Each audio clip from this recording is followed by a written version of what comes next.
Есть женщины, которые пробуждают, и есть те, что незаметно проходят мимо. Разница не в их руках, а в их цели, потому что глубокий мужчина не воспламеняется бессмысленными жестами. Он загорается, когда кто-то осмеливается найти то, чего не видят другие. Вы хотите знать, почему они пренебрегают вами, почему они не желают вас как прежде. Дело не в вашем возрасте, не в вашей внешности. Это то, что вы не знаете, как пробудить то, что действительно имеет значение.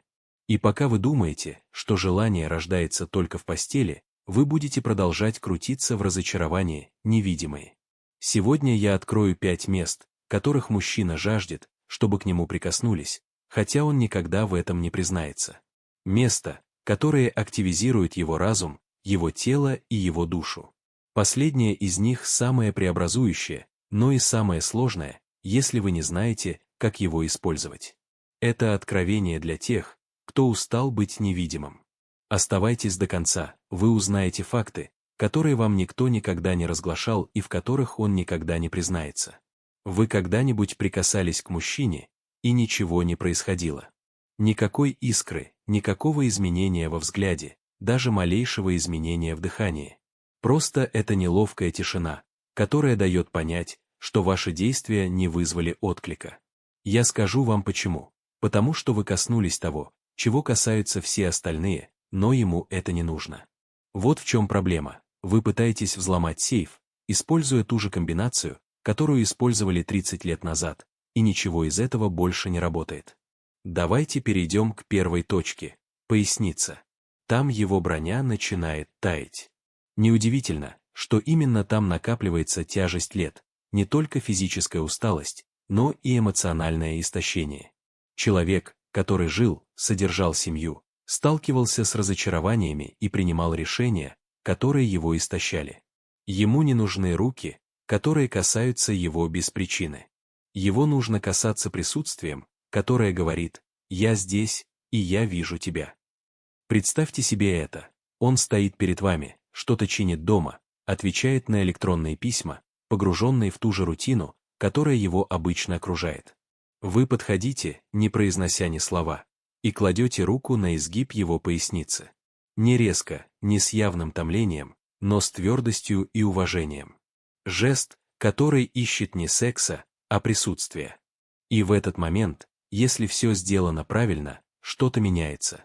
Не потому, что вы его возбуждаете, а потому, что вы обращаетесь к его коллективному бессознательному, как сказал бы Юнг.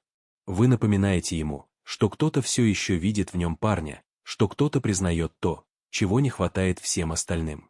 Но не запутайтесь, это не магия, это не просто прикосновение, чтобы прикоснуться. Это присутствие, позволяя своей энергии передавать то, что ваши слова больше не могут. Нижняя часть спины – это зона, которая кричит без голоса, и только дамы, которые перестали искать подтверждения, могут услышать этот зов. Хотите доказательств? Вспомните последний раз, когда мужчина вздрогнул только от прикосновения к его талии.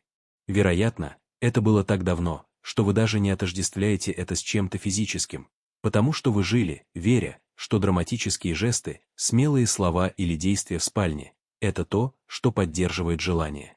Но нет, это деталь, пауза прикосновения, которая говорит: «Я не пришел, чтобы использовать тебя, я пришел, чтобы увидеть тебя». Коснитесь его там намеренно, не ожидая ничего взамен. Сделайте это, понимая, что этот крошечный поступок может стать началом новой формы связи, способом восстановить то, что когда-то казалось утраченным. И если вы сделаете это хорошо, если вы сделаете это не спеша, вы увидите, что вы касаетесь не кожи.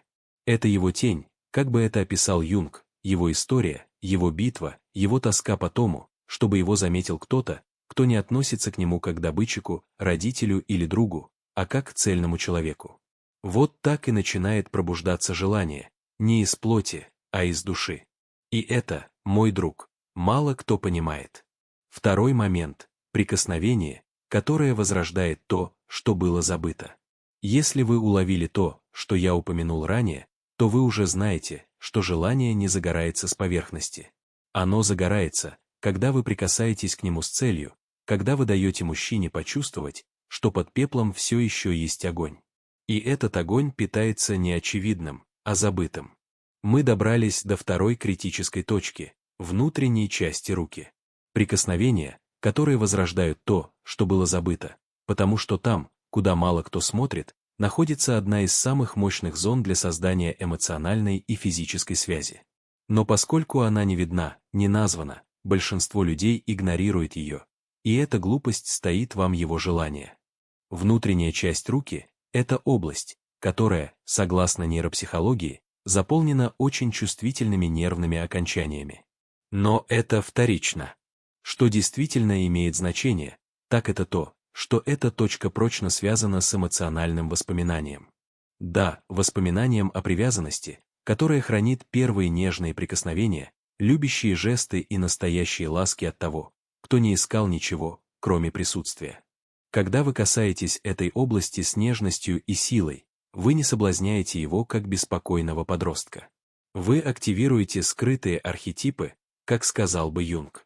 Вы говорите ему без слов: «Я могу прикасаться к тебе, не ожидая ничего взамен, просто потому, что ты заслуживаешь прикосновений». Теперь подумайте об этом. Как часто, по-вашему, зрелому мужчине ласкали без ожиданий?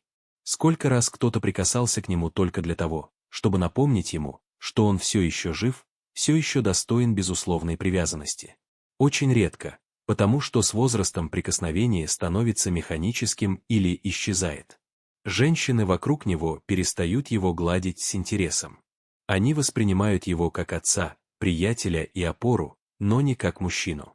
И это убивает больше, чем когда-либо могло бы убивать время. Это иссушает корень желания. Из стоицизма возникает великое понятие: вы не можете контролировать, как другие видят вас, но вы можете влиять на важность, которую вы придаете маленьким поступкам. Прикосновение к внутренней стороне руки – скромный поступок, но полный намерения. Это решение присутствовать, и это решение, если оно сделано правильно, женщина имеет способность восстановить то, что было утрачено. Мужчина, который получает это прикосновение, не думает: «Она соблазняет меня». Он думает: «Она напоминает мне, что я ценен, что мне еще есть что предложить, что во мне еще есть красота». У него такое прикосновение не требует, не давит, оно просто существует. Но его влияние глубоко, потому что оно пробуждает древнюю потребность. Просто оставайтесь там, будьте присутствием. Почувствуйте, и если вы сделаете это правильно, вы заметите это. Не в его немедленной реакции, а в его дыхании, в том, как он начинает смотреть на вас по-другому, в той крошечной дрожи, которая показывает, что что-то внутри него пробудилось. И вот тут-то и начинается настоящее, не секс, не завоевание, а настоящая связь. Такая, которая длится, такая, которая преображает, такая, которую мало кому из женщин удавалось создать. Третий момент, где уязвимость становится капитуляцией. Вы уже знаете, что прикосновение – это не то же самое, что соединение, и плохо выполненная ласка без цели хуже, чем вообще ничего не делать. Мы уже говорили о пояснице и внутренней части руки, но теперь мы подходим к моменту, который многие игнорируют, поскольку не решаются исследовать то, чего не понимают. Мы достигли третьей точки, и вот тут-то все и начинает меняться. Звездочка, звездочка, край челюсти, звездочка, звездочка, где уязвимость становится капитуляцией. Эта область чувствительна не только физиологически. Она чувствительна, потому что она означает как силу, так и слабость. Это открытая область около глаз, шеи и рта. Прикосновение к ней – это как сказать: «Я так близко, что могу причинить тебе боль, но я выбираю защитить тебя». И знаете, что это делает со зрелым мужчиной? Это возвращает ему способность доверять. Это напоминает ему, что он может ослабить защиту, не будучи вторгшимся, потому что край челюсти не трогается, как будто вы пытаетесь ускорить события. Это ласкает как кого-то, у кого есть все время в мире, как кого-то, кому не нужно торопиться, потому что она уже понимает, что истинное желание обитает не в срочности, а в тишине. Вот практический метод, который может кардинально изменить способ вашего взаимодействия с мужчиной, который жил. В следующий раз, когда вы будете наслаждаться тихим разговором с ним, не прерывайте его романтическими словами или намеками. Просто слегка наклонитесь и слегка положите палец на край его челюсти. Посмотрите ему в глаза, не улыбайтесь, просто посмотрите. Удерживайте этот жест несколько секунд, затем медленно уберите руку. Ничего не говорите. Возвращайтесь к разговору, как будто ничего не произошло. Вы это почувствовали? Это сила. Вы не потому, что вы манипулируете, а потому, что вы присутствуете. Потому что это действие выражает то, чего не может выразить ни одно дополнение. Что вы обладаете силой, но вы не используете ее, чтобы доминировать. Вы используете ее, чтобы защищаться. Это говорит ему, что тебе не нужно ничего доказывать, ты просто есть, и если он хочет остаться, он может. Такого рода прикосновения ломают шаблон, поскольку большинство женщин ждут подходящего момента, идеального времени, чтобы поцеловать, погладить, сказать что-то, что сработает. Но женщины, которые действительно разжигают желание, не ждут моментов. Они их создают. И это прикосновение к челюсти не метод, это молчаливое заявление. Вы поощряете его сдаваться без страха, потому что вы не для того, чтобы воспользоваться им, вы для того, чтобы воспринимать его как единое целое, с его ранами и его сильными сторонами. 4 пункт. Место, которое он никогда не хотел, чтобы вы заметили. Если вы дошли до этого места, вы уже понимаете, что прикасаться к телу, не касаясь души, это как зажигать свечу в комнате, полной пыли. Она едва загорается, и она гаснет. Подлинная связь не формируется шаблонными предложениями или заученными процедурами. Она формируется через присутствие, намерение и глубокое понимание. Но есть молчаливая, почти незаметная ошибка, которая может подорвать весь прогресс, даже когда вы думаете, что делаете все правильно. Давайте поговорим о 4 точке, за коленями, место, которое он никогда не ожидал, что вы заметите. Это место, игнорируемое почти всеми, является фантастической иллюстрацией того, что происходит, когда мы игнорируем то, что не видно. За коленями таится чувствительность, которая не отвечает логике или мгновенному желанию. Она обозначает то, что осталось позади, что не показано и что считается неважным. И вот в чем ошибка – думать, что важно только то, что видно, что только то, что он показывает, заслуживает прикосновения. Многие женщины цепляются за очевидное. Они стремятся улучшить свою жизнь с поверхности, меняя внешность, говоря по-другому и утверждая, что они уверены. Но они оставляют неизменными глубинные слои, как и то место под коленями, чувствительное, незаметное и уязвимое. Ментальная ловушка в следующем – предполагать, что если что-то не рассматривается, то этого не существует. Что если мужчина не просит, чтобы его там трогали, то это ничего не значит. Что если вы не понимаете ценности чего-то, то это не должно быть ценным. И поэтому вы продолжаете избегать неприятного, того, с чем вы не знаете, как справиться. Вот почему многие женщины терпят неудачу в отношениях. Они пытаются изменить внешнее, сохраняя то же самое внутреннее. И мужчина чувствует это не через слова, а через свое тело, через свою тишину, через ту дистанцию, которую вы не можете преодолеть. Когда ты касаешься его коленей, ты выражаешь сообщение, которое не отважилась выразить ни одна другая женщина, что ты заботишься даже о том, что он сам забыл, что ты не просто рядом с тем, что легко, что показушно или что приносит быстрое удовлетворение. Ты здесь для того, что действительно важно. И в сознании зрелого парня это революционно, потому что большинство уже сдались. Они перестали ожидать такого рода внимания. Они привыкли быть невидимыми в самых глубоких областях своего тела и души. Юнг назвал бы это контактом с тенью, та отвергнутая часть, которую мы все носим внутри. Последствия пренебрежения этим ужасны. Вы не просто теряете его желание, вы теряете его уважение. Потому что он понимает, когда вы импровизируете. Он распознает, когда ваши жесты выходят из сценария, а не из намерения. И вот тогда ты становишься просто еще одной леди, еще одной, которая не знала, как прикоснуться к тому месту, где болит, где вибрирует, где еще теплится жизнь. Прикосновение за коленями – это не эротический акт. Это доказательство того, что вы готовы исследовать то, чего не видят другие. И если вы сделаете это правильно, если вы достигнете этой точки с той же естественной грацией, с которой вы бы коснулись его лица, то что-то глубокое начнет двигаться, не только в нем, но и в тебе.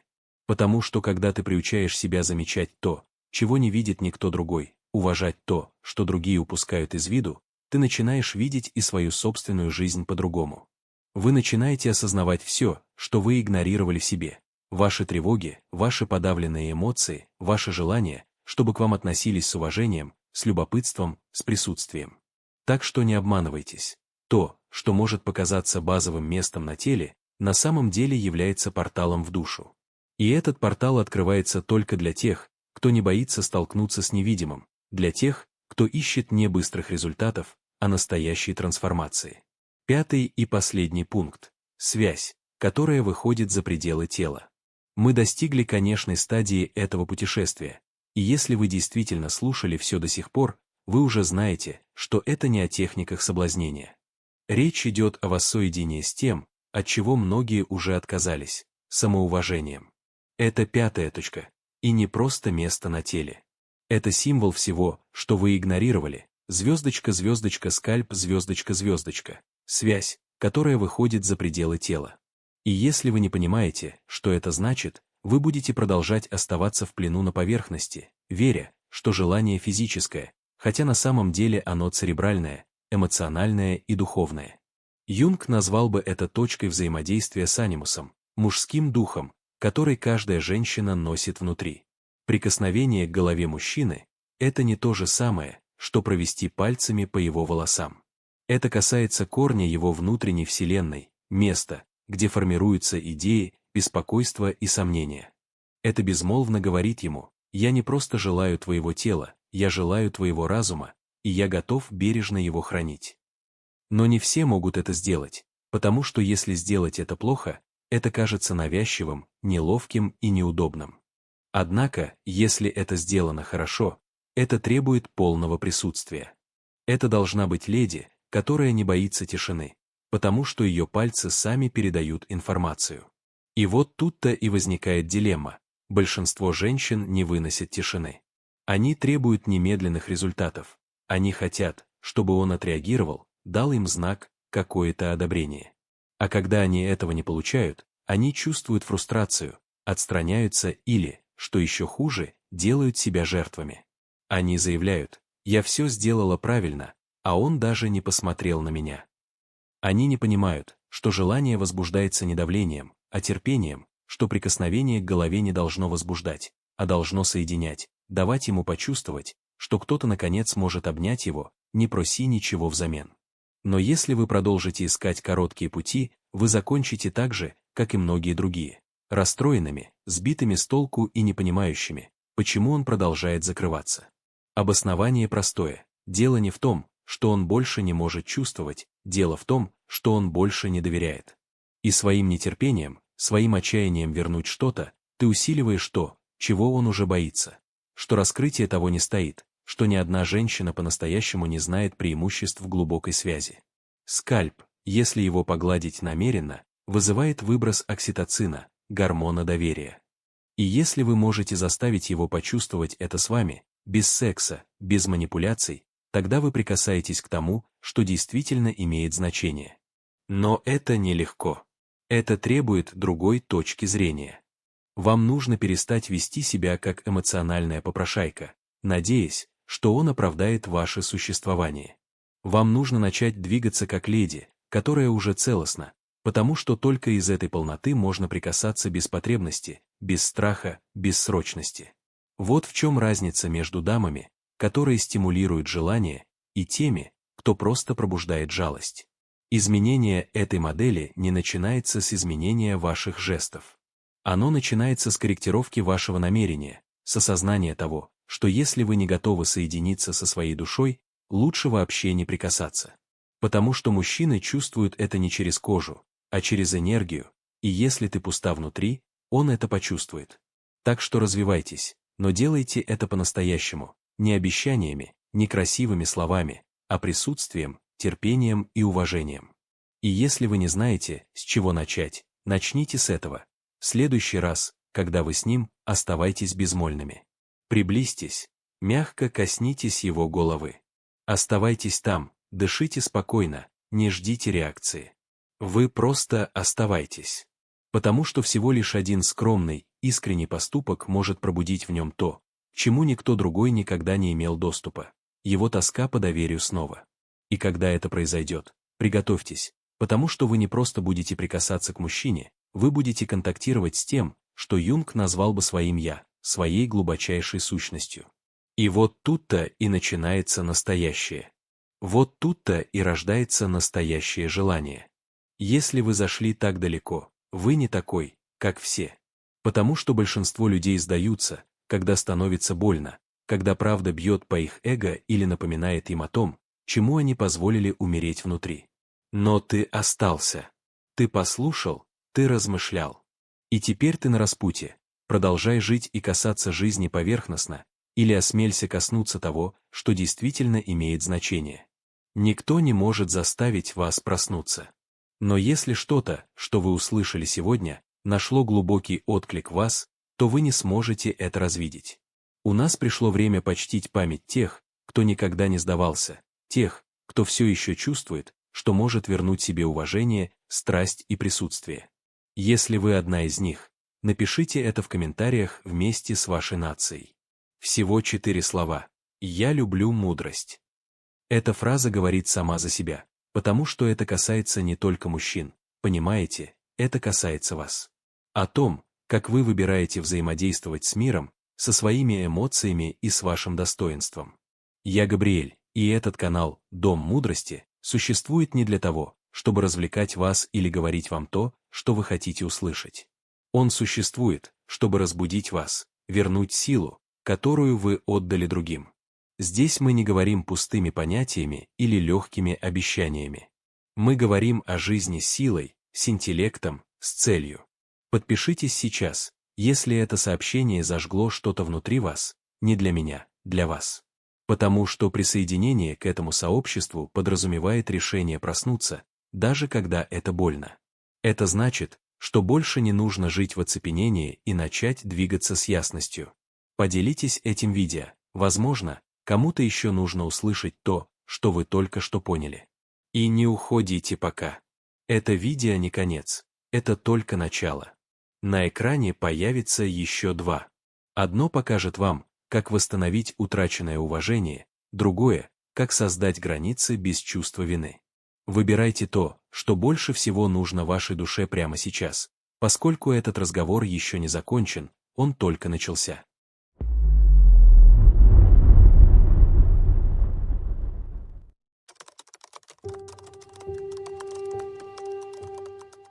They don't wait. Winners don't sit around hoping that some magical spark of motivation will show up to pull them out of bed, push them through the hard days, or light a fire in their soul. They understand that if they want results, they have to create the structure that delivers them.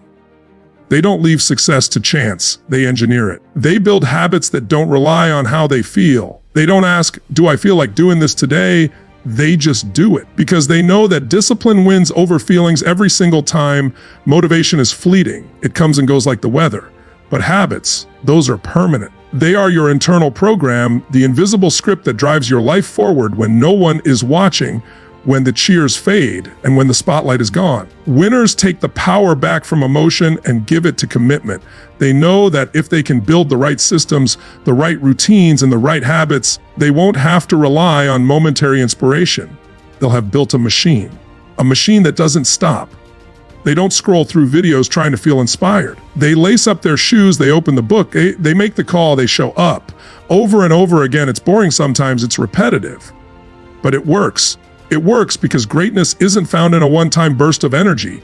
It's found in the daily grind. It's found in waking up every day and saying, this is who I am, this is what I do no matter what. Winners embrace the mundane, they master the basics. They know success is not about doing extraordinary things once in a while, it's about doing the ordinary things with relentless consistency. They build habits that keep them aligned with their vision even when life gets chaotic, even when they're tired, even when things aren't going their way, because their actions aren't based on mood, they're based on mission. They don't hope for change, they create it, one small action at a time, one decision at a time, They understand the compound power of discipline and they use it like a weapon. They stack wins. They stay focused. They do the hard things when it's hard to do them. And because of that, they separate themselves from the crowd. This is the truth. Motivation might get you started, but habits keep you going. And if you want to be great, truly great, you need to design your life so your actions aren't a choice, they're automatic. You don't have to think about showing up. You just do. You don't wait for perfect timing, you move now. That's what building habits does. It turns goals into routines, dreams into reality. You want to change your life. Start with one habit, then stack another and another. Soon you'll be unstoppable. Not because you're the most motivated person in the room, but because you've become the most disciplined. You've mastered yourself. That's the edge. That's the mindset of a winner. And that's how you turn potential into power. Motivation feels great in the moment.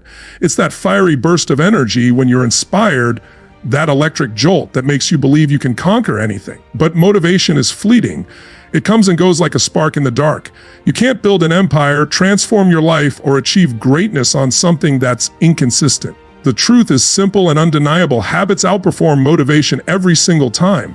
When the excitement fades and the adrenaline wears off, what's left? Most people retreat. They wait for the next wave of inspiration to come along, hoping for another boost.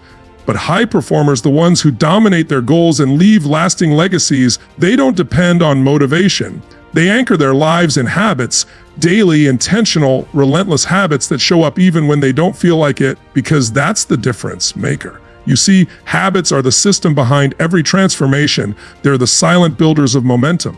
Motivation might get you to the starting line, but habits carry you across the finish line. When things get tough, and they always do, it's your habits that decide whether you push through or fall back, whether you show up or shrink, whether you rise or retreat. Success doesn't come from the days you feel your best. It's earned on the days when it's hard, when the excuses are loud, when you're tired, when you're frustrated, when no one's watching. That's where habits step in. That's where consistency takes over. The reason most people don't win isn't because they're not talented, smart, or capable. It's because they haven't built the habits that carry them through resistance. You can read every book, listen to every speech, and watch all the motivational videos in the world, but if your life isn't structured around strong habits, you'll keep starting over again and again.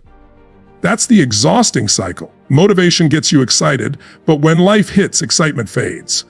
And without habits to hold you, you fall back into the old patterns that got you stuck in the first place.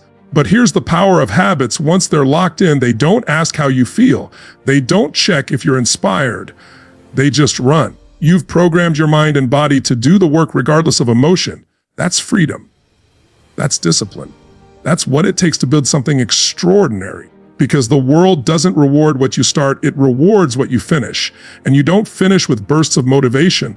You finish with systems, with consistency, with grit powered by habit. Winners understand this. They don't leave their progress to chance. They build rituals around their vision. They create structure so strong that even on their worst days, they're still moving forward. And the beauty of habits is that they compound. A little progress every day becomes a lot. A 1% shift daily doesn't feel like much in the moment, but stack that over weeks, months, and years, and suddenly you've created a life that once felt impossible. There's no secret to greatness. There's no magical feeling that suddenly makes everything easy. There's only the decision to commit, followed by the discipline to follow through. You want to master your craft? Build the habit of daily practice. You want a stronger body? Build the habit of training. You want peace of mind? Build the habit of mindfulness. The results will follow, not overnight, but always, because habits don't lie. You must stop negotiating with your goals. Stop waking up and asking yourself if you're in the mood. Show up no matter what. Build that identity. Habits do something motivation never can. They shape who you become, and that's the point. You're not just trying to do different things. You're becoming a different person. A person who doesn't wait for the perfect mood or the perfect moment. A person who decides to show up regardless of circumstances. Motivation makes you feel good. Habits make you unstoppable. One is emotional, the other is foundational. So if you're tired of stopping and starting, if you're sick of chasing motivation only to lose it days later, then draw a line. Say enough. Build the structure. Build the habits.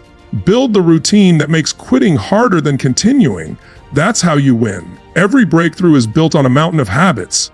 Every transformation is driven by daily decisions done repeatedly. When you make habits your baseline, you eliminate the need for hype. You don't need fireworks when you have focus. You don't need energy when you have structure. You don't need permission when you've already decided who you're becoming. This is where the tide turns. This is where real change begins, not with a motivational quote, but with a repeated choice. You want to change your life. Start with what you do daily. Build habits so solid that even when you're at your worst, you still move forward. That's power. That's how winners win. That's how legacies are built, on the back of habits that refuse to quit. Emotions are powerful. They can fuel us, break us, inspire us, and distract us. But emotions are also unpredictable. One day you're riding high, fired up to take on the world. The next, you're questioning everything. That's the nature of emotion. It shifts. It changes with circumstances, with weather, with a comment, a doubt, a delay. But discipline doesn't flinch. Discipline doesn't wait for the perfect mood. Discipline shows up no matter how you feel. Too many people are ruled by their emotions. They chase dreams when they feel inspired. They make promises in the highs, then break them in the lows. They start something big when the excitement is there, but the moment pressure builds, or comfort whispers, or fear creeps in, they fold. Why? Because they depended on a feeling instead of developing discipline. But discipline doesn't care how you feel. Discipline is a decision. Discipline is a commitment. It's the anchor that keeps you grounded when the storm of emotion tries to knock you off course. Your emotions might get you moving, but only discipline keeps you going. Emotion is the spark, discipline is the engine. You don't get results by doing things when it's convenient. You get results by doing them when it's hard, when your body is tired, when your mind is screaming for comfort, when no one's watching. That's when champions are made. Not when it's easy, but when it's necessary. Discipline doesn't ask for your opinion. It doesn't wait for agreement. It simply acts. It becomes your personal standard, your way of life. It's what separates the talkers from the doers, because talkers ride the waves of emotion, but doers build boats of discipline. One stays reactive, the other takes control. And in life, the one in control wins. You can't lead yourself to greatness if you're always reacting to how you feel. One moment you're in, the next moment you're out. That inconsistency is a killer of progress. But discipline creates momentum. It builds trust within yourself. When you act in discipline, you're telling your future self, I've got you. I won't quit on you. That trust is power. It breeds confidence, clarity, and control. Ask yourself, do you act when it's time to act, or only when it feels good? Do you train when it's on the schedule, or only when you're energized? Do you push forward when it's hard, or do you look for the emotional escape hatch? The answers reveal your discipline, not your potential, because potential is useless without execution. And execution belongs to the disciplined. Discipline means doing what needs to be done, especially when you don't want to. It's the bridge between your goals and your results, between your dreams and your reality, between who you are now and who you're becoming. And that bridge isn't built on feeling, it's built on choice. Daily, repeated, intentional choices. The kind of choices that don't always feel good in the moment, but create a life you're proud of. If you're waiting for the perfect emotional state to act, you're going to be waiting a long time. There are going to be days when you don't feel like showing up. Show up anyway. There are going to be mornings when everything inside you wants to hit snooze. Rise anyway. There are going to be seasons when motivation is gone and fatigue is real. Push anyway. That's discipline, and that's what wins. Discipline is freedom. It's the freedom from chaos, from regret, from inconsistency. It's the freedom to trust yourself, to wake up knowing no matter how you feel, you will follow through. And over time, that creates a force that emotion could never replicate, a force called momentum. That's when you stop chasing progress and start creating it. That's when your results go from occasional to inevitable. So stop chasing emotion like it's your fuel. Build the habit of discipline. Make it your compass. Make it your guide. Because when you master discipline, you become unstoppable. You become someone who doesn't need to feel readied because you're already committed. You become someone who doesn't need hype because your habits are louder than your emotions. You become the kind of person who doesn't wish, hope, or wait. They execute. Discipline is the mindset that says, I don't care how I feel. I care about who I'm becoming. That's the voice that takes over when the excuses start talking. That's the voice that wins battles in the gym, in the office, in your personal growth, and in your mission. That's the voice of a warrior, not a worrier. And that voice only grows when you feed it with action, consistent, committed, disciplined action. Emotions will lie to you. They'll tell you it's okay to quit. They'll convince you it's fine to settle. They'll rationalize why you shouldn't push today. But discipline will always remind you of what you really want. Discipline is truth. Discipline is legacy. Discipline is what builds the unshakable life you're chasing. So make the shift, stop worshiping emotion, start mastering discipline. Because once you do, you'll stop relying on willpower and start relying on identity. You'll stop reacting and start executing. And in that space, your goals go from maybe to must, from someday to done, from dream to domination. That's what happens when discipline becomes your default. Consistency isn't sexy, it's not dramatic, it doesn't make headlines, but it's the secret behind every success story. It's what separates the people who wish from the people who win. The truth is, success isn't built in explosive moments, it's forged in repetition. Day in and day out. When you show up, when you stay committed, and when you deliver no matter what's happening around you, that's when the magic happens. That's where momentum is born. Momentum isn't a gift. It's not given to the lucky or the talented. It's earned through relentless consistency. It's built when you do the work when nobody's clapping. When you push yourself, even when your mind is screaming to quit. Each day you show up, even in the smallest ways, you move forward. Each small win compounds. And those small wins, they build unstoppable force. You don't need giant leaps. You need small, focused steps, repeated with purpose. Think about it, one focused action seems like nothing, but stack it day after day, and now you're moving.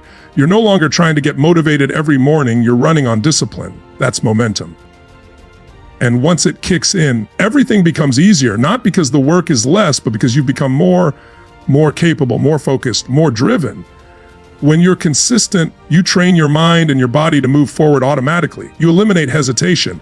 You stop negotiating with excuses. You stop starting over. You become a force because consistency rewires who you are. It shifts your identity. You stop being someone who tries and become someone who executes every single day. There are people who work in bursts, big energy, short lifespan. They come in hot, but they burn out fast. And there are those who work with rhythm, steady, strategic, unstoppable. They're not depending on a mood. They've created a pattern. They don't wait for perfect conditions. They build regardless. That pattern, that rhythm, that's momentum in motion. And once it starts, it's almost impossible to stop. Momentum gives you speed. It gives you clarity. You stop doubting yourself because you've built evidence. You've shown yourself that you can keep going, that you follow through, that you finish what you start. That's the fuel that keeps the fire burning long after everyone else has quit. That's how you outlast people who may be smarter, more talented, or more resourced than you. But here's the thing, you can't buy momentum. You can't borrow it. You build it with grit, with sweat, with follow through. And if you stop showing up, you kill it. One missed day turns into a week becomes a month. And suddenly, all that force you were building gone. That's why consistency is sacred. You protect it like your future depends on it, because it does. Think of momentum like a snowball. At first, it's slow, heavy, takes effort just to move it. But with each push, it grows. Each repetition adds weight, speed, power. Eventually, it rolls on its own. But it only got there because you stayed with it when it felt pointless. That's the test. That's the growth zone. When it's boring, when it's tough, when progress feels invisible. If you keep going, then you win, because that's where most people give up. Consistency doesn't just change your habits. It transforms your identity. Every action tells your brain, this is who I am now. And over time, your beliefs shift, your confidence rises. You stop questioning whether you can, you already know. You've proven it. You've lived it. And that belief, that's unshakable. That's what allows you to step into any challenge with certainty. Momentum doesn't make the work disappear. It just makes it lighter, turns effort into flow, because you've created a groove, a rhythm of results. You're not wondering what to do next. You just do it. You don't need to get fired up. You've trained yourself to act. And over time, that rhythm makes you faster, sharper, more efficient. That's when you become dangerous, not because of what you do in one day, but because of what you do every day. If you're stuck, if you're stagnant, if you're wondering why things aren't moving, look at your consistency. It's not about doing more. It's about doing what matters over and over with intention. Start small, but start now. Plant the seed, water it every single day, even if it feels slow, even if no one notices, because eventually roots grow deep, growth becomes visible, for and momentum takes over. When you've built momentum through consistency, success stops feeling like a question. It becomes a matter of time. You know where you're going, and you're moving with purpose. No shortcuts, no skipping steps, just forward, always forward. So choose consistency over comfort. Choose repetition over randomness. Because that consistency, it creates a current that moves you faster, stronger, and further than you ever thought possible. That's momentum. And once you've built it, nothing can stop you. Everyone wants success. Everyone wants results. But very few are willing to do what actually creates it. Because success doesn't live in the spotlight. It doesn't scream excitement. It's hidden in repetition. It's buried in the boring. It's wrapped in the routines that no one claps for. You want to build something great, then you've got to master the mundane. The truth is, greatness is forged behind the scenes. It's the early mornings when no one's watching. It's doing the work when it's the last thing you feel like doing. It's showing up over and over again to the same process, the same grind, without needing a reward. Because the reward isn't just the result, it's who you become in the process. That's where power is built. Not in the moments of glory, but in the moments of discipline. That's where success grows quietly, silently, consistently. You don't rise by doing what's exciting. You rise by mastering what's essential. Day in, day out, you make your bed. You write the plan, you follow the schedule, you hit the reps, you train your mind and your body to execute no matter how you feel. And yes, it's boring, it's repetitive, but that's the exact reason most people fail, because they're addicted to excitement, not committed to excellence. Those who crave novelty will always chase, but never catch, because true progress doesn't come from chasing stimulation, it comes from doing what works again and again and again. Boredom becomes the test. Can you stay consistent when the adrenaline fades? Can you execute when it's no longer fresh, when it's no longer fun? That's where most people tap out. But if you push through that wall, you find what others never see: transformation. Because the boring stuff is the building stuff. Everyone wants the big win, but the big win is built on thousands of small, dull actions. Success is a compound effect, stacking one small right choice on top of another. You don't see the results at first. That's why it's so hard. You plant the seeds, water them daily, and still nothing. But if you keep showing up, keep tending the process, something magical happens. Breakthrough, growth. That's when the boring becomes beautiful. You must learn to fall in love with consistency, fall in love with mastery. That means doing the reps when it's raining, when you're tired, when it's inconvenient. That means staying loyal to your process even when your emotions beg for something new. Because emotions are fleeting, but results are earned. The ones who win are the ones who turn boredom into discipline, the ones who train their minds to embrace structure instead of resisting it. There is no shortcut, no hack, no viral solution, just focused repetition. Over time, that repetition becomes rhythm, and rhythm becomes power, and that power, it becomes unstoppable. You become someone who finishes, someone who doesn't just start strong, but stays strong. Not because it's easy, but because you've trained for it. You've done the boring work so many times, excellence becomes your default setting. You want freedom, master structure. You want results. Respect the process. Show up to the gym. Show up to the journal. Show up to the strategy, even when it's dull, especially when it's dull. Because when you do, you're doing something 95% of people will never do. You're building unshakable momentum. The boring work teaches you patience. It teaches you humility. It humbles you because there's no applause, no dopamine hit, no quick fix. But it's that humility that sharpens you, that repetition, that refines you. That silence that shapes you into someone who doesn't need motivation because you've built something better: identity. So many chase motivation. They look for inspiration in every corner of the internet. But those who dominate don't chase motivation. They build habits. Habits grounded in the boring, unglamorous tasks that no one wants to do. And that's why they win. Not because they're better, but because they keep going when it's hard, when it's dull, when everyone else gets distracted. Success isn't found in your highlight reel. It's found in your habits, in your boring, quiet daily grind. You want to rise, respect the boring, embrace the process, trust the grind. That's where your future lives. That's where the fire is lit, not in the flash, but in the fuel you stack daily. So if today feels boring, good, that means you're right where you need to be. Doing the real work, building the real you, brick by brick, step by step, quietly creating something the world will one day notice. But for now, keep showing up, keep grinding, because success doesn't scream, it whispers to the disciplined. And if you can train yourself to listen in the silence, to find power in the monotony, to stay true in the repetition, then nothing can stop you. Because that's where the winners are made, in the boring, in the basics, in the stuff no one sees, but everyone remembers when you finally break through. Goals are important. They give us direction, clarity, and purpose. But goals by themselves don't change your life. They don't create transformation. What truly reshapes who you are and what you become are the habits you live by every single day. Habits are where the real change happens, because when you repeat a behavior long enough, it becomes automatic. And when it becomes automatic, it becomes part of who you are. That's how goals become identity. You can set all the goals in the world. You can write them on your wall, scream them out loud, visualize them every morning. But if your daily actions don't align with those goals, they're just wishes. Habits are the bridge. They're the process that turns intention into reality. You don't become disciplined by setting a goal to be disciplined. You become disciplined by showing up every day, doing the work, even when it's hard, even when you don't feel like it. That's how the behavior embeds itself into your system. That's how it becomes who you are. Identity isn't something you find, it's something you forge. You want to become a strong, confident, relentless person. Then you build the habits that a strong, confident, relentless person would have. You don't wait until you feel like it. You act like it, because behavior shapes belief. And when you act like the person you want to be over and over again, eventually your mind catches up. You stop trying to become something and you start being it. This is the power of repetition. This is the power of intentional routine. Every time you follow through on a powerful habit, you cast a vote for the kind of person you are. At first, they're small. They feel insignificant. But over time, they build mass. They build momentum.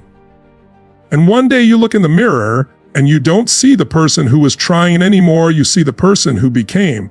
That's the true magic of habits. They aren't just about productivity. They're not just about achievement. They're about transformation.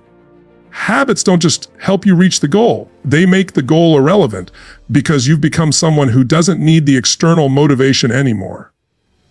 You do it because it's who you are now. You do it because your identity demands it. When your habits align with your vision, that's when power is unleashed. But that power doesn't come instantly. It comes from showing up every day. It comes from doing the reps, from putting in the time, from executing on the small, seemingly ordinary actions that most people ignore. But you don't ignore them. You embrace them because you understand that the extraordinary is always hidden inside the ordinary. You can't rise above your standards, and your standards are revealed by your habits.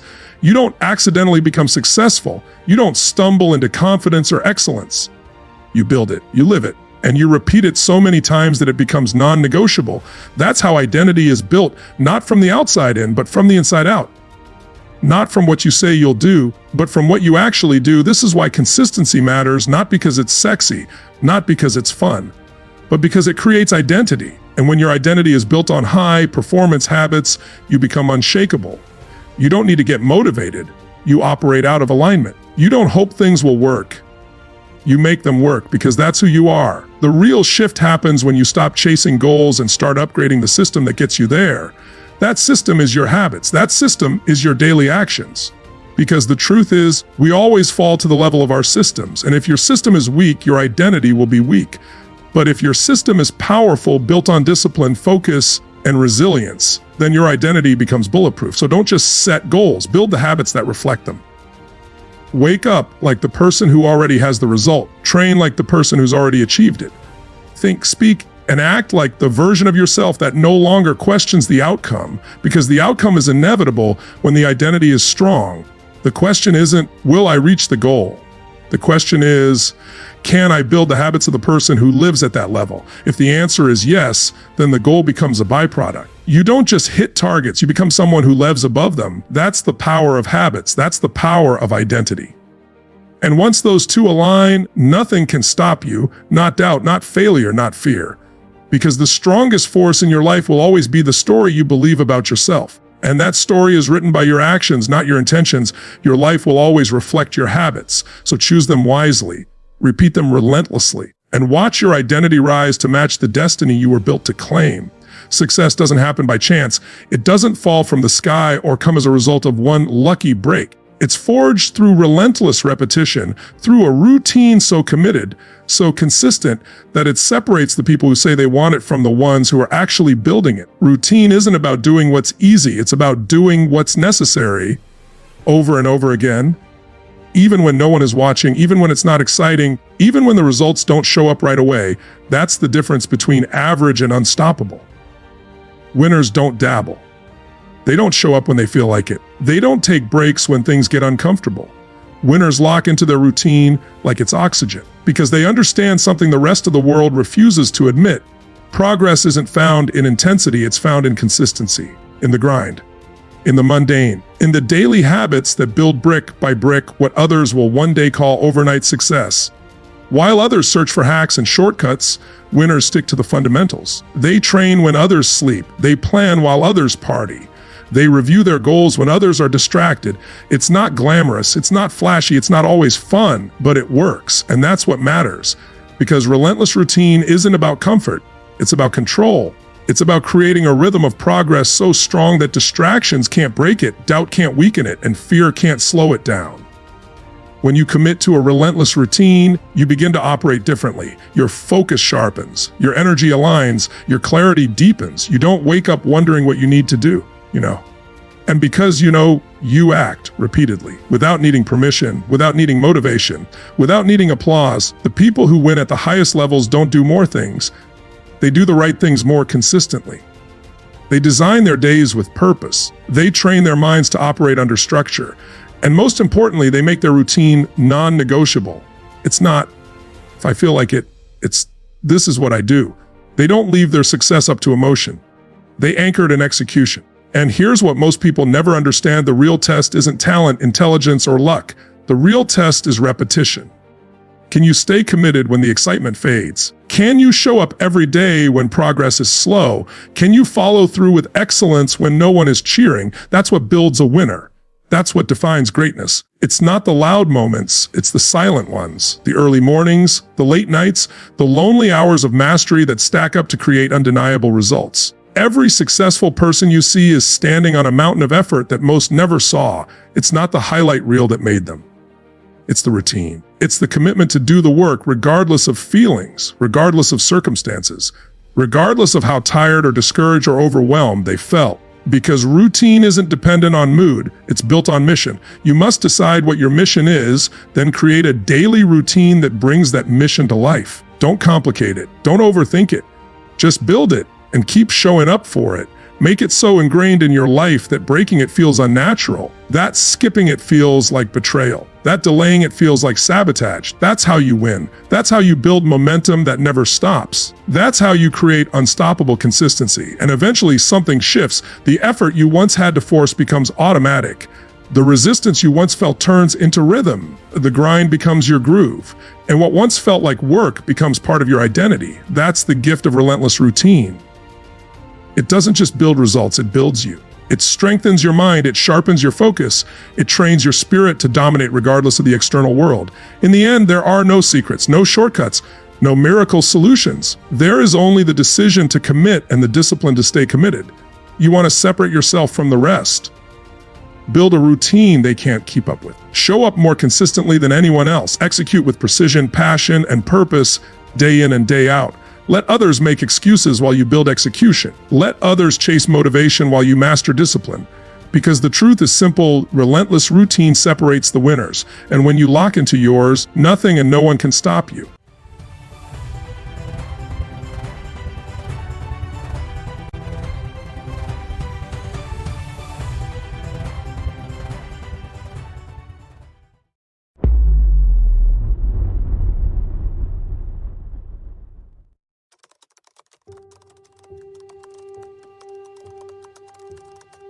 You get Zoish, how you doing? Let's go and rock. Tony Robbins! Every single day, you wake up standing at the edge of two worlds. One ruled by comfort, one ruled by growth. And here's the truth. The difference between the two isn't luck. It isn't talent. It isn't who your parents were. It's discipline. Discipline begins where feelings end. That's the moment when your emotions scream stop, but your purpose says go. It's not glamorous. It's not easy. But it's the line that separates the people who wish from the people who win. Because in life, you don't get what you want. You get what you repeat. Every action, every standard, every choice either strengthens your identity or weakens it. Now imagine someone who never fails, who wakes up at the same time every day, does the same things, and just never stops. While everyone else gives up by the third week, they keep going. While everyone else makes excuses, they show up. And you know what people say about them, man? That's not normal. But here's the secret they don't tell you. That not normal consistency isn't luck, it's not talent. It's a system, an ancient system, created by Zen monks in Japan called Guji, the practice that perpetuates itself. And once you understand how it works, you'll never break a goal again. But here's the catch. It's not for everyone. It requires killing a part of yourself you never knew existed. The part that negotiates, that excuses, that procrastinates. Today on Tony Robbins' track, I'm going to show you exactly how to transform your life using this system. You'll discover how to make public declarations, fix your schedule, lock down your practice, pre-solve obstacles, and create a level of discipline so powerful that people around you will notice it and maybe even fear it. This isn't just about habits. This is about becoming someone who can't fail, because failure isn't even an option. If you're ready to take control to become unstoppable, hit that subscribe button, like this video, and comment below the habit you most want to make unbreakable. Let's go. It's time to become the person others call not normal. Discipline begins where feelings end. Most people think discipline is about willpower, but true discipline begins the moment emotion disappears. It's easy to take action when you're excited, motivated, or inspired. Anyone can do that. The real test comes when the feeling fades, when your mind says, I don't feel like it today, and when the excitement that once fueled you turns into resistance. That's the exact point where ordinary people stop, but extraordinary people start. Discipline is not about doing what you want. It's about doing what's required. It's about creating a standard so high that your feelings don't even get a vote. You act because it's who you are, not because you feel like it. You see, emotions are temporary. They fluctuate based on circumstances, how you slept, what someone said, the weather, your doubts. But discipline is permanent. It's the unshakable decision to show up no matter what. It's what separates those who succeed once from those who succeed forever. Because feelings will betray you. They'll make you doubt your vision. They'll whisper lies like, take it easy. You've done enough. You deserve a break. But discipline doesn't negotiate with comfort. It doesn't ask for permission. It gives orders. When you operate from discipline, you stop chasing motivation. You realize motivation is like a spark. It starts the fire, but discipline keeps it burning. The strongest people aren't those who feel motivated every day. They're the ones who've trained their minds to act despite not feeling motivated at all. They don't rely on mood, they rely on commitment. And that commitment becomes a muscle built through repetition, forged in discomfort. Every time you follow through when you don't feel like it, you're reinforcing a message. I do what I say I will do. That's self-trust, that's power. The world doesn't reward people who move when it's convenient. It rewards those who move when it's inconvenient. The athlete who trains after losing. The writer who writes even when uninspired. The entrepreneur who keeps pushing when no one is watching. Those moments define your destiny. Discipline doesn't just build habits. It builds character. It molds you into someone unstoppable. Because once you detach from feelings, nothing external can control your progress anymore. You become immune to excuses, immune to distraction, immune to comfort. When your discipline becomes automatic, life transforms. You stop wasting time waiting for the perfect conditions. You stop postponing your greatness until you feel ready. Readiness is a trap. Nobody ever feels completely ready. Discipline doesn't wait for readiness. It creates readiness through action. And here's the truth. Your future self is being shaped right now. Not by what you hope to do, but by what you consistently do when no one's watching. The moments you resist laziness, procrastination, or fear, those are the moments that define your trajectory. Discipline demands that you rise above your emotions, not deny them, but command them. It's the art of choosing your long-term vision over your short-term comfort. Every time you say, I'll do it anyway, you're training your nervous system to prioritize growth over pleasure. You're rewiring your brain to associate discomfort with progress. And over time, that discomfort becomes your comfort zone. You start craving challenge, seeking resistance, loving the grind. That's the scariest part, when you start enjoying what once scared you. You've reached a level most people never touch. The truth is, success doesn't come from one big moment. It comes from thousands of small, invisible acts of discipline. Waking up early, saying no to distractions, choosing effort over ease. People see the results and call it talent or luck. But it's neither. It's discipline repeated so often that it becomes instinct. You stop waiting for your emotions to align with your goals and you move anyway. That's where greatness is born, in the space between I don't want to and I'll do it regardless. Identity shapes behavior, not motivation. The most powerful force in human psychology is the need to stay consistent with how we define ourselves. Motivation fades, goals shift, feelings change. But identity endures. The reason most people fail to stay disciplined is because they try to change behavior without changing identity. They say, I want to work out, instead of I am an athlete. They say, I want to start a business, instead of I am an entrepreneur. Until you shift the way you see yourself, your actions will always return to match your old identity. Motivation is like a push. It requires effort every time. Identity is a pull. It draws you toward behaviors that align with who you believe you are. When you identify as someone disciplined, showing up isn't effort anymore. It's alignment. You don't force yourself to go to the gym. That's just what someone like you does. You don't try to eat clean. That's your standard. You don't negotiate with your goals. They're part of your DNA. That's why lasting change doesn't start with what you do. It starts with who you decide to become. Every action you take is a vote for the type of person you want to be. If you wake up early once, that's one vote for the identity of a disciplined person. If you give in to laziness, that's a vote for the identity of someone inconsistent. The key isn't perfection, it's persistence. Every time you follow through, you reinforce your identity. And soon that identity becomes unbreakable.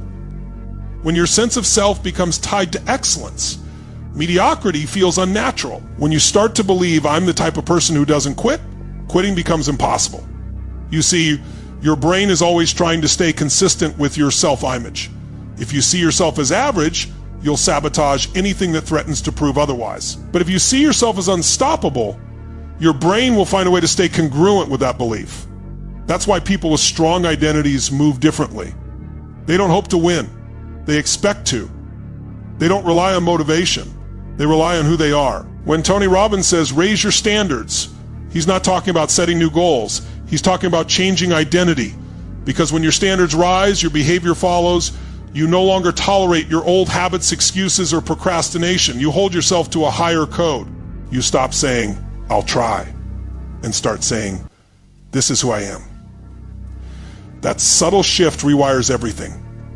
You don't chase motivation because you are the motivation. You've internalized the behavior until it's automatic. This is how discipline becomes effortless. When identity drives action, discipline stops being a struggle. You don't need to convince yourself to act. You simply act in alignment with your truth. And that's the ultimate freedom. When your habits, thoughts, and standards reflect the person you've decided to be, not the person you used to be. Standards must become non-negotiable. Every person who achieves greatness eventually reaches a moment where they stop negotiating with themselves. They stop bargaining with their excuses and emotions. They make a decision that their standards will no longer be flexible, because as long as your standards are negotiable, your results will be unpredictable. You can't build consistency on shifting ground. You can't claim to want excellence while tolerating mediocrity when it's convenient. The people who rise to the top of any field aren't necessarily the smartest or most talented. They're the ones who refuse to lower their standards no matter what's happening around them. When you make your standards non-negotiable, you draw a line in the sand, you tell yourself, this is who I am and this is how I operate. It's not about being perfect, it's about being committed. You decide that no matter how tired you are, how busy you are, how stressed you are, you will not fall below your personal code. That code becomes sacred. It's what keeps you moving when your environment is chaotic, because when you live by standards, not feelings, you remove the need for debate. There's no should I do it today? There's only this is what I do.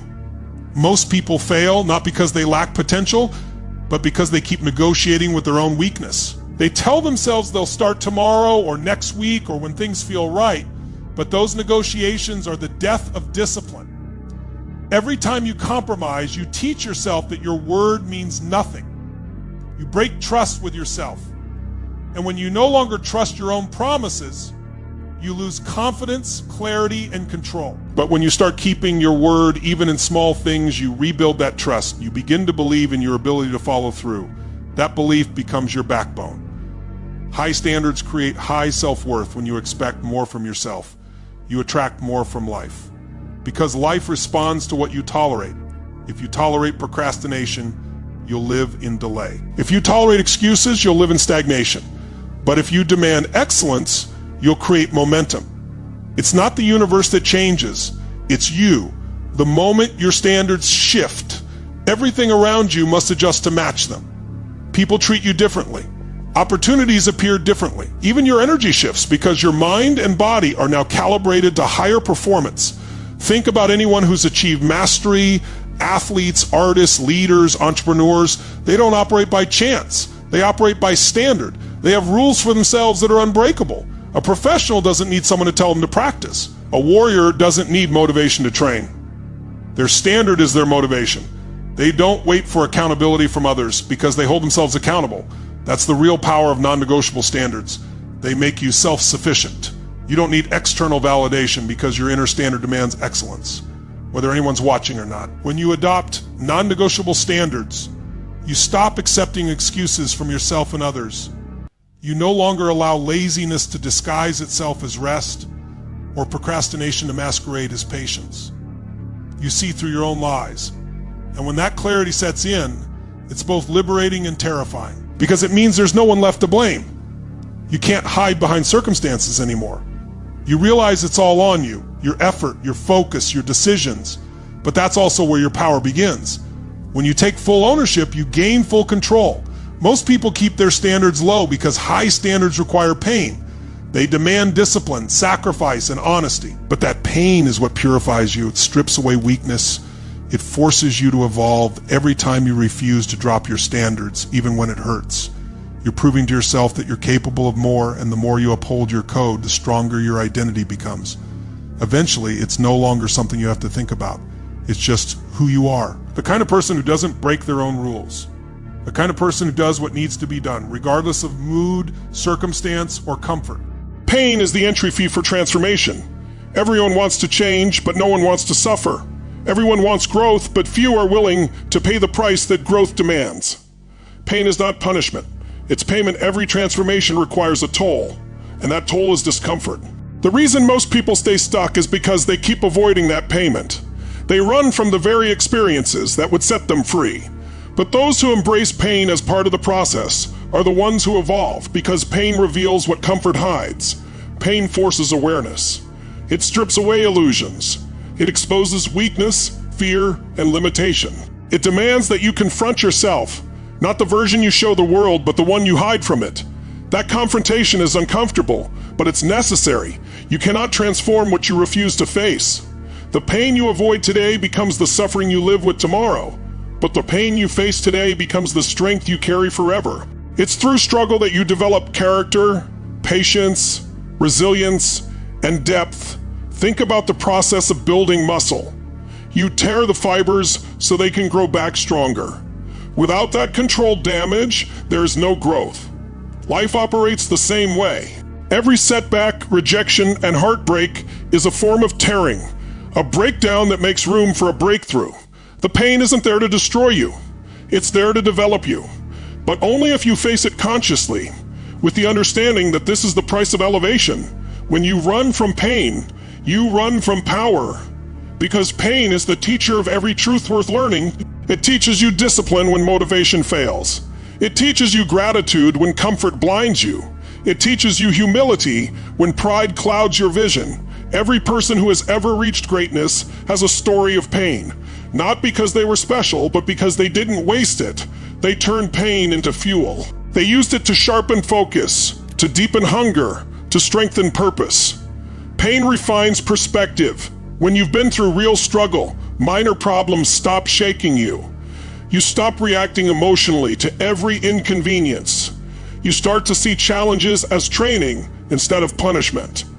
The hard days don't discourage you anymore because you understand they're part of the process.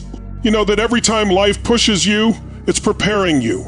You begin to look at adversity as an invitation, not a curse, but a call to rise higher. People who avoid pain never discover who they truly are. They stay in cycles of distraction and avoidance, searching for comfort, but never finding peace. Because comfort without purpose leads to emptiness. True fulfillment doesn't come from ease. It comes from knowing you endured, fought, and grew. It comes from the pride of surviving your own storms. That pride can't be bought or faked. It must be earned through pain. Pain doesn't mean you're failing. It means you're evolving. The caterpillar must dissolve before becoming the butterfly. The old self must die for the new one to emerge. Most people cling to the old because letting go hurts.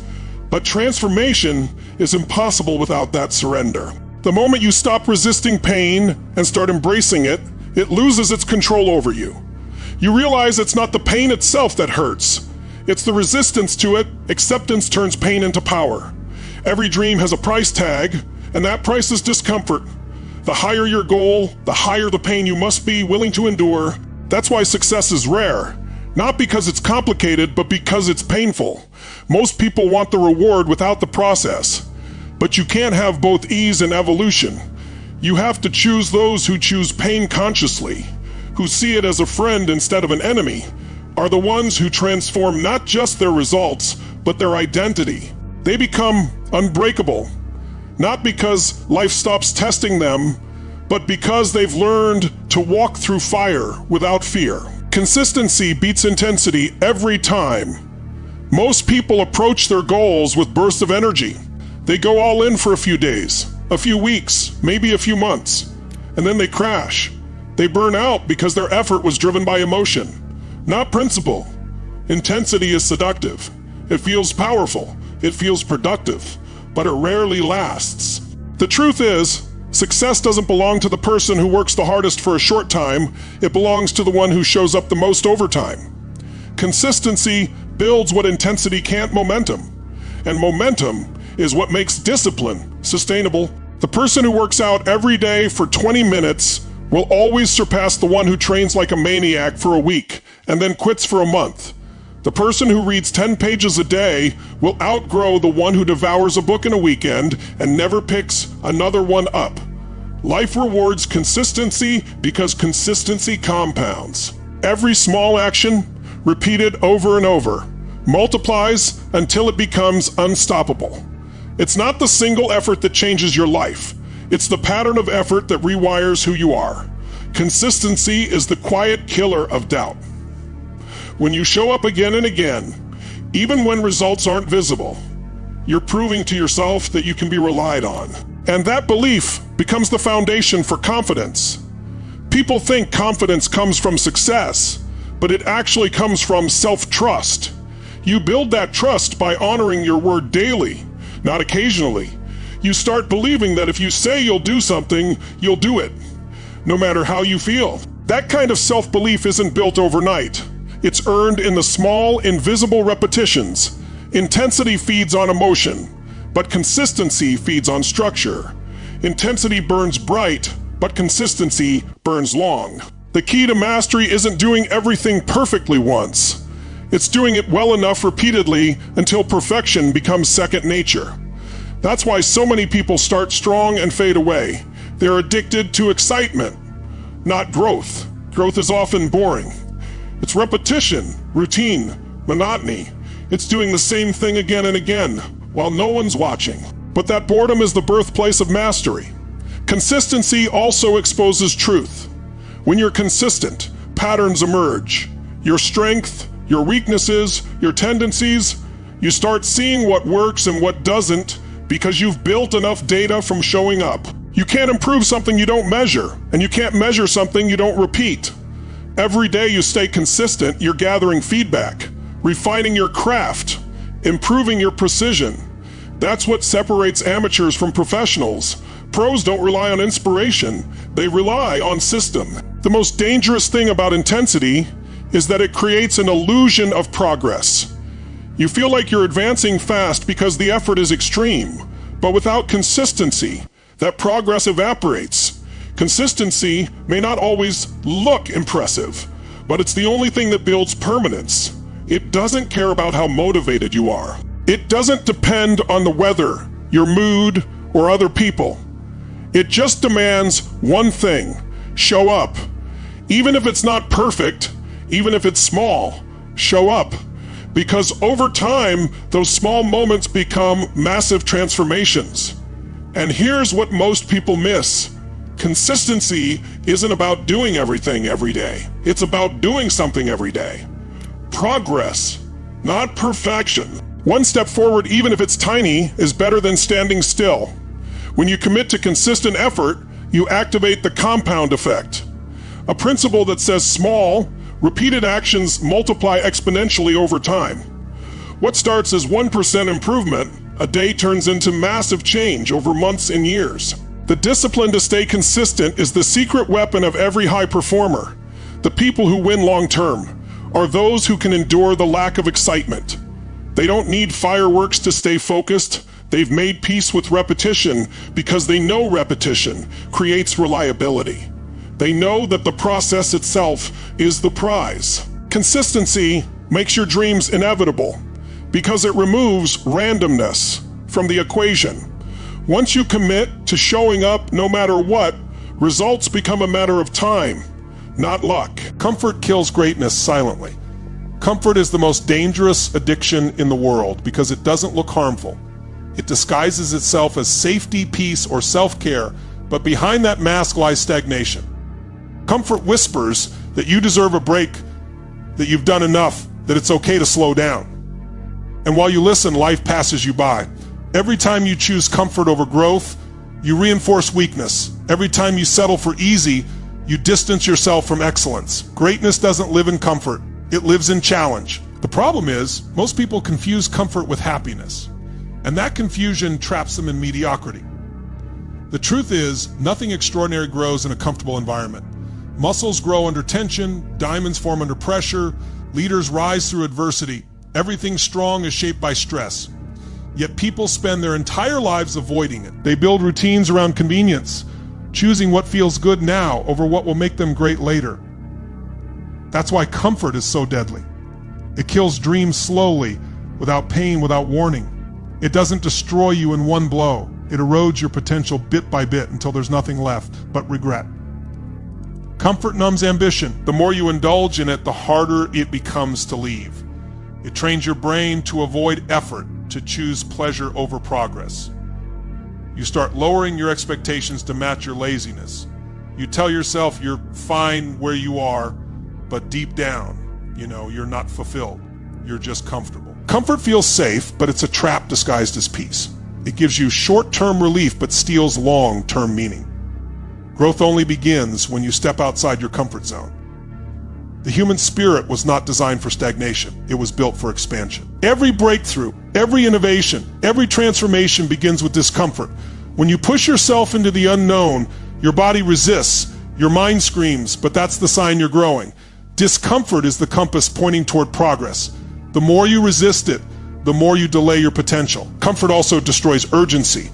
It convinces you there's always more time, that tomorrow will be better, that opportunities will wait, but life doesn't wait. The window for action is always smaller than you think. Every moment spent in comfort is a moment you'll never get back. The people who achieve greatness don't have more time. They just use their discomfort as fuel. They understand that temporary pain is better than permanent regret. They know that the pain of discipline weighs ounces, while the pain of regret weighs tons. The irony is that the more you chase comfort, the less comfortable your life becomes. You grow weaker, softer, more reactive. Challenges that once seemed small start to overwhelm you. But when you choose discomfort intentionally, your comfort zone expands. What once terrified you becomes manageable. What once felt impossible becomes routine. That's how warriors are built. Not by avoiding hardship, but by walking straight into it until it no longer scares them. Comfort is seductive because it's easy. It gives you a sense of control, but it actually controls you. It makes you believe you're protecting yourself, but you're really limiting yourself. Every time you choose the couch over the gym, distraction over focus, excuses over execution, you're practicing failure. And practice makes permanent. The same way repetition builds excellence, it also builds weakness if directed the wrong way. To escape the trap of comfort, you must develop a new relationship with pain. You must see discomfort not as suffering, but as evidence of growth. Every time you feel resistance, it's a signal that you're expanding beyond your limits. That's the territory where greatness begins.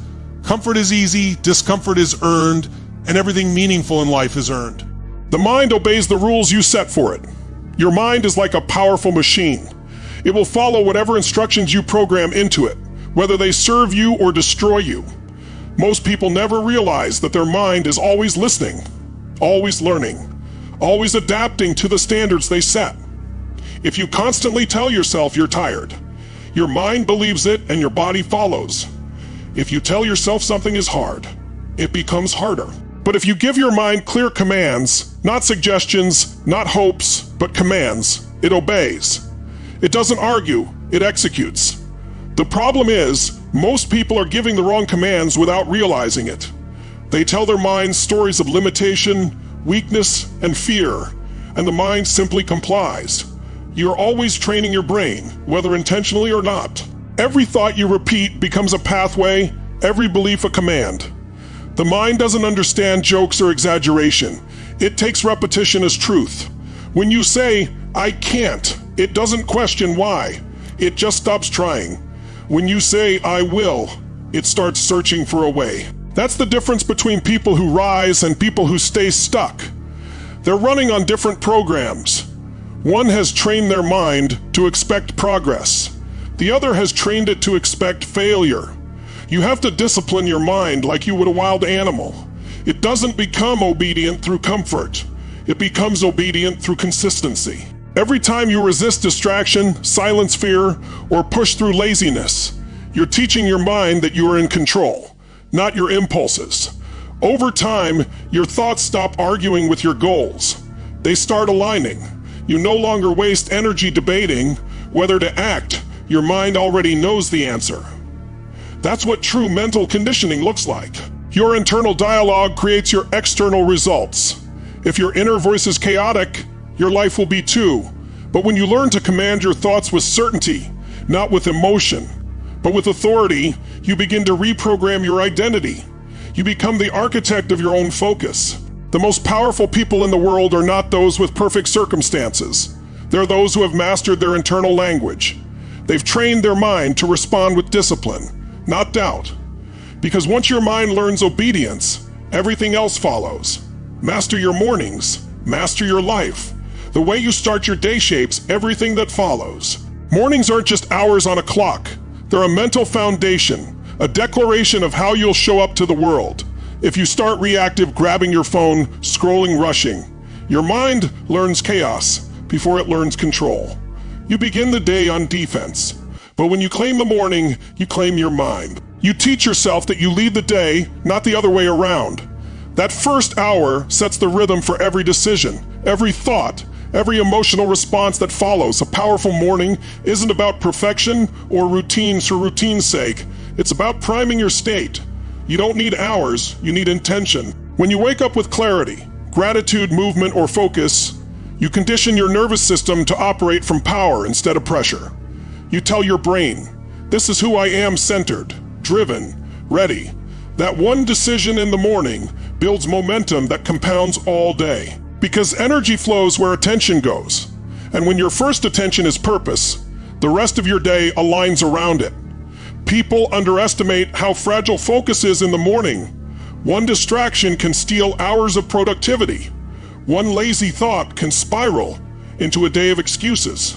But when you use your mornings to command focus through exercise, reflection, planning, or meditation, you're sending a clear signal to your subconscious today. I'm in charge. And that signal becomes habit. Soon your mornings stop being a struggle and start becoming a ritual. They transform from routine to reinforcement. Your mornings are where discipline is born. It's not about how early you wake up. It's about how intentionally you begin. When you master that first decision to rise, to move, to think with purpose, you're training your brain to take ownership from the start. That's why successful people guard their mornings fiercely. They know that the person who owns the morning owns the day, and the person who owns the day owns their life. Discipline creates freedom, not restriction. Most people think discipline is a cage, when in truth it's the key that unlocks real freedom. Discipline removes chaos. It removes the burden of indecision. When you live with discipline, you no longer waste time negotiating with yourself. You don't depend on motivation or moods. You move because it's who you are, That's not restriction, that's liberation. Discipline gives you control over your time, your emotions, your direction. It builds structure so your energy can flow into what matters most instead of scattering into distractions. The person who has no discipline is trapped by impulses, by delay, by regret. The person with discipline lives light because they've already decided how to live. Every act of discipline creates clarity, and clarity is freedom. The scariest level of discipline is peace with discomfort. True discipline isn't about intensity. It's about calm control in the face of pain. Anyone can be focused when it's easy. The real test begins when things get uncomfortable, when your body screams to stop and your mind whispers excuses. Most people run from that feeling. The few who rise above learn to make peace with it. They stop treating discomfort as an enemy and start treating it as feedback. Every time you choose to stay calm inside discomfort, you expand your capacity. You stop breaking under pressure and start bending through it. That's where growth lives, not in the absence of pain, but in mastery over it. When you can sit in the fire without flinching, when you can move forward without panic, that's when discipline becomes something deeper.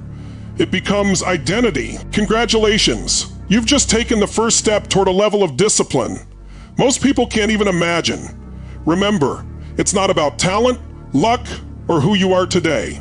It's about the choices you make and the actions you take consistently. Every declaration, every fixed hour, every locked-in practice, every pre-solved obstacle, they all combine to transform not just your habits, but your very identity. This is the point where most people give up. The moment life throws something unexpected at you, the old patterns whisper, "It's too hard." Just wait. But you've learned something most never do. Gaps are where failure returns. Continuity is where transformation lives. You've discovered the secret to becoming unbreakable. You've learned that practice isn't about perfection.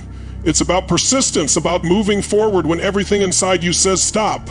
When you implement this system, you stop being someone who tries. You become someone who simply is. Someone who shows up no matter what. Someone whose discipline makes others uncomfortable, and whose existence proves that what they call impossible is only uncomfortable. And here's the ultimate truth. The person who can't fail isn't doing anything magical. They're simply operating at a level others refuse to reach. So here's what I want you to do next. Subscribe to Tony Robbins' track. Hit that bell, like this video, and comment below. Share the habit you're declaring unstoppable today. Because once you make it public, once you make it real, there's no turning back. You're no longer someone who tries. You are someone who acts, someone who persists, someone who becomes unstoppable. And remember, the consistency that scares others, the kind that makes people say, "That's not normal," is the only consistency worth having. You're not here to be normal. You're here to be unbreakable.